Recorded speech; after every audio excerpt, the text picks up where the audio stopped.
polis. Quand on les parle, c'est eux qui se fâchent. Quand Christ ne vient plus à l'église, il y a beaucoup d'églises. Quand on passe sur lui, c'est lui son cœur gonflé. Bien aimé, ici là, c'est l'onction qui parle. Donc l'onction que tu as méprisée, cette onction va mépriser ta destinée. C'est pour ça qu'on ne méprise pas un homme de Dieu. On ne critique pas un homme de Dieu.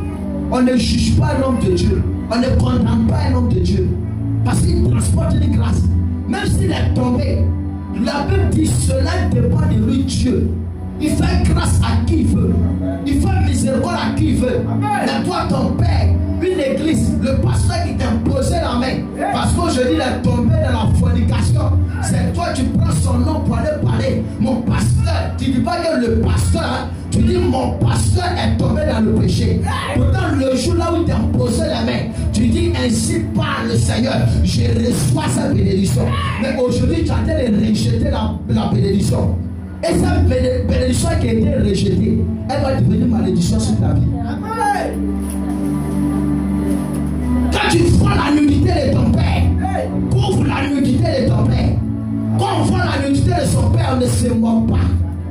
Quand on voit la nudité de son père, on ne critique pas. Quand on voit la nudité de son père, on ne parle pas. Quand on voit que son père commet des erreurs, on ne va pas les dénigrer au quartier. On ne va pas s'asseoir avec des gens pour les critiquer. Quand tu aimes ton père, tu t'approches de ton père pour dire père, là tu as fait ça. Et le père qui aime l'obéit.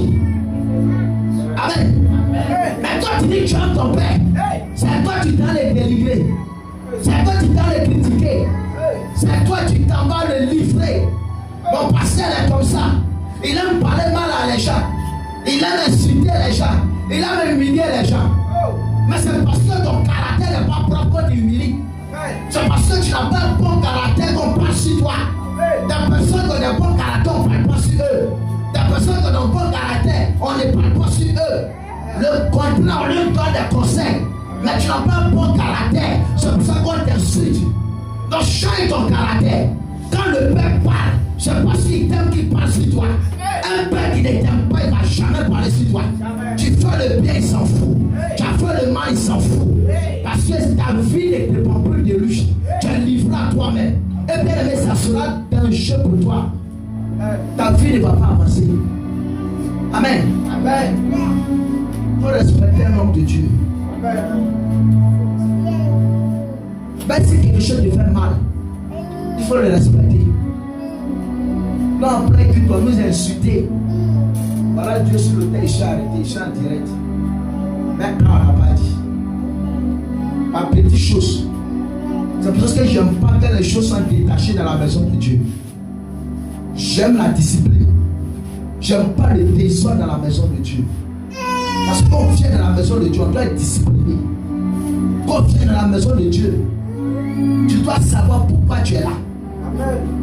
Aujourd'hui, on voit des personnes qui sont dans la maison de Dieu. Ils sont sur WhatsApp, ils sont sur Facebook. On les appelle, ils sortent. Ils finissent, ils rentrent. Ça, c'est une malédiction. Mais si l'homme de Dieu n'a pas déclaré, mais tu t'en fous même de la présence de Dieu. Quand on rentre dans la présence de Dieu, vous avez vu un musulman, son téléphone en train de sonner à la mosquée, puis il coupe la prière de cloche. Mais parce que Dieu est tellement amour, notre Dieu est l'amour. Donc on a le droit de faire ce qu'on veut. Amen. Amen. Bien aimé, il faut changer ton caractère. Malachie 1, verset 6. Quelqu'un doit prendre Philippiens 2, 22 pour terminer. Malachie 1, verset 6. Il dit quoi? Tu as vu? Ça là, c'est la désobéissance. On a donné le verset, vous ne prenez pas. Il dit on va lire Hébreux 13, 4, 17. Quand on finit d'être, on va lire l'autre. C'est maintenant vous cherchez. Ça, c'est la désobéissance. Quand on dit quelque chose là, tu n'exécutes pas. Tu fais ce que tu veux. La preuve, voilà ça. On ne fait pas ça. On dit, il a dit, Hébreux 13, 17. Malachie 1, 6. On finit dans l'attaque. Mais vous êtes assis, vous me regardez comme si une extraterrestre. C'est pas bien. C'est qu'on a dit là. Voilà la confirmation. Malachie 1, verset 6. Malachie 1, verset 6. Une autre personne prépare Philippiens 2, 22. Oui. Un fils honore son père. On dit quoi? Un fils fait quoi? Honore son père. Maintenant. Et un serviteur, son maître. Un serviteur honore qui? Son maître. Son maître. Si je suis père. Si je suis père. Où est l'honneur? Où est l'honneur? Qui m'est dû. Qui m'est dû. C'est pas la paix, faire des pères. Non, on ne connaît pas ça. Il ne s'agit pas de faire des pères. Il y a des gens là, c'est pas année, ils honorent les mères. C'est pas saison, ils honorent les pères. C'est pour ça que nous on dit ça là, c'est pas de Dieu. Cette fête là, moi, il ne célèbre pas ça. Parce que quand tu veux honorer quelqu'un qui a une mère, n'importe quel jour, aujourd'hui, si Dieu me met à cœur de l'honorer, je l'honore. Je n'ai pas besoin d'une période pour honorer une mère. Je n'ai pas besoin d'une période pour honorer ma femme. Il y a des gens, si ça ne va pas faire des mères, ils ne donnent jamais un cadeau à sa femme. On honore. Lorsque toi-même, tu es convaincu d'honorer la personne, tu honores la personne. Tu ne dois pas attendre une période pour honorer. Il y a des gens, ils honorent les pasteurs si ce n'est pas le jour de faire des pères. C'est la sorcellerie, ça. Parce que cette fête même n'est pas de Dieu, elle est diabolique. Comment quelqu'un, c'est voilà ça la Bible a dit. Il dit quoi? Si je suis quoi? Si je suis un père.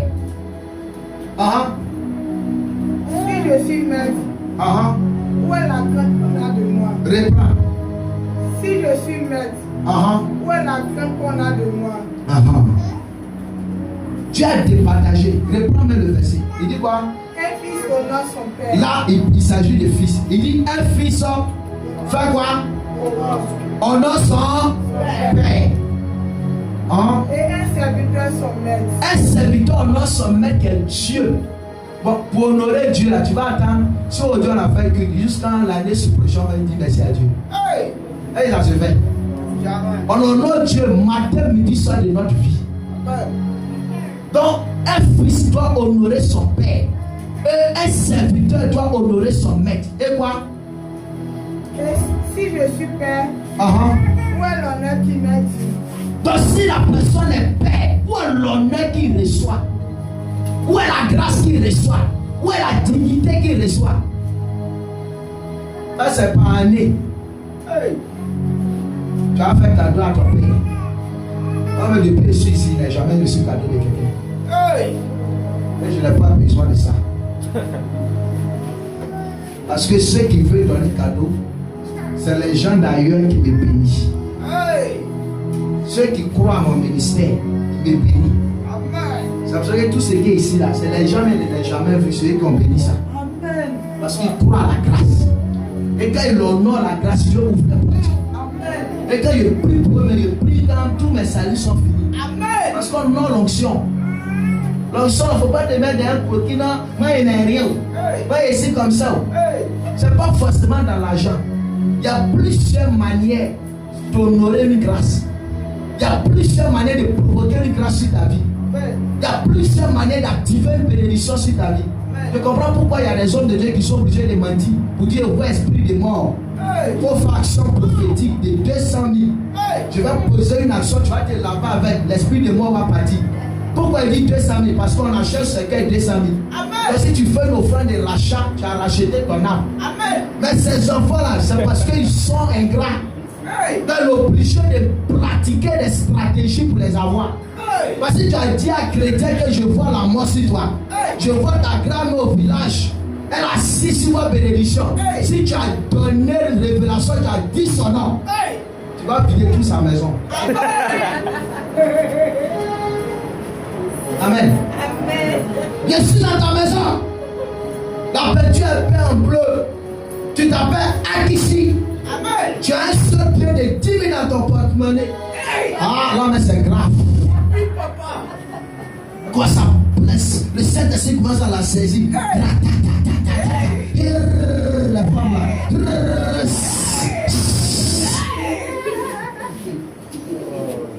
Là, on a déjà bouffé là. Mais ça m'aide Dieu. Je les comprends. Ils ont raison. Chrétien. C'est pas comme avant. Hein. Tu as prié pour quelqu'un, aujourd'hui, va te donner 10 000. Ah. C'est que Dieu l'a touché. C'est que vraiment c'est Dieu même qui a pris sa main même pour mettre sur son cœur. Amen. On honore la grâce. C'est pour ça que les Ghanéens sont bénis le domaine de l'adoration. Un Ghanéen peut vider sa maison pour donner à Dieu. Parce qu'eux ils disent qu'ils ne voient pas Dieu. Donc eux ils voient Dieu à travers le nom de Dieu. C'est pour ça qu'un Ghanéen peut se coucher par terre. Quand un Ghanéen, c'est ça nous les critiques, quand un Ghanéen vit son père, il va se coucher même pour attraper les pieds de ses pères. Ça ne veut pas dire que c'est son père qui est Dieu, mais il honore la grâce que sur sa vie. C'est ce que les gens ne comprennent pas. Non, pourquoi cet homme de Dieu là, les gens se mangent genoux devant lui comme il est Dieu. Bien aimé, il faut honorer l'onction. L'onction, c'est pas l'argent seulement. Mais ton père vient, tu te couches. Et qu'il a touché, il pose les mains. Je te parle de me faire ça. C'est un enseignement que je suis en train de donner. Ah bon. Donc tu vois, la grâce se manifeste. Donc c'est la coutume. C'est pour ça que les Nigériens, quand ils voient l'homme de Dieu, ils s'arrêtent. Tant qu'il n'est pas quitté devant lui, il ne bouge pas. Soit tu vois l'entrée de prêcher, vient à côté de lui, il se lève. Je ne sais pas si vous avez remarqué ça. Amen. Il prêche, son père, il est en train de prêcher, il vient à côté de lui. Les gars se lèvent. Ils sont en train d'honorer parce qu'il veut quelque chose de cet homme. Ça dépend de la manière dont tu honores la grâce. Comment tu honores? Comment tu qualifies?